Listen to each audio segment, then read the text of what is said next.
Alors vous vous brossez les dents deux, trois fois par jour, hein. Très bien, c'est une bonne habitude. Mais il y a une question que presque personne ne se pose.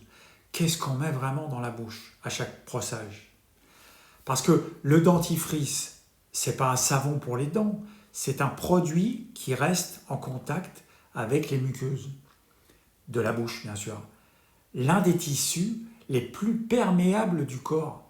On ne l'avale pas, bien sûr, mais il en reste toujours un petit peu. Et surtout, le goût de menthe, par exemple, qui vous reste dans la bouche longtemps, c'est du poison. Alors, posons la question franchement, est-ce vraiment juste de la menthe? Dans la majorité des dentifrices industriels, la réponse est non. On trouve souvent des arômes artificiels, des tensioactifs, comme le SLS, des édulcorants de synthèse, des colorants, des conservateurs, parfois même du dioxyde de titane ou d'autres agents chimiques pour faire blanchir les dents. Bref, une soupe chimique bien fraîche. Et ça, plusieurs fois par jour, tous les jours, pendant 10, 20 ans, 40 ans. Maintenant, regardez un détail que peu de gens connaissent. En bas du tube dentifrice, il y a souvent un petit rectangle coloré.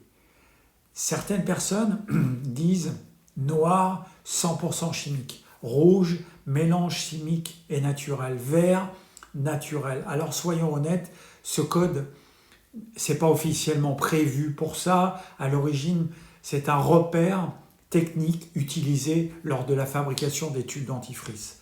Mais ce qui est intéressant, c'est que quand on regarde les ingrédients, on comprend vite la logique. Plus le produit est industriel, plus la liste ressemble à un cours de chimie.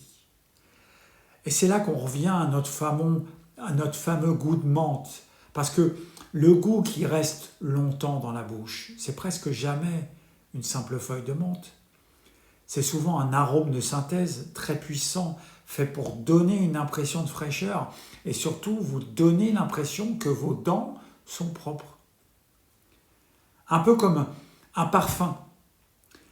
Alors, imaginez la scène autrement. Chaque matin et chaque soir, vous prenez une minuscule pilule, une pilule vraiment, vraiment petite, hein, tellement petite qu'on ne la voit presque pas. Sur la boîte, il y aurait écrit à prendre 2 à 3 fois par jour pendant toute la vie. Et sur la boîte, il y aurait aussi une petite tête de mort avec écrit poison. Vous la prendriez?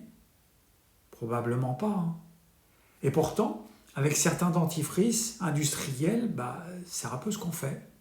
La bouche est un lieu d'absorption directe vers le sang. Les muqueuses sont fines. Et ce qu'on y met compte vraiment.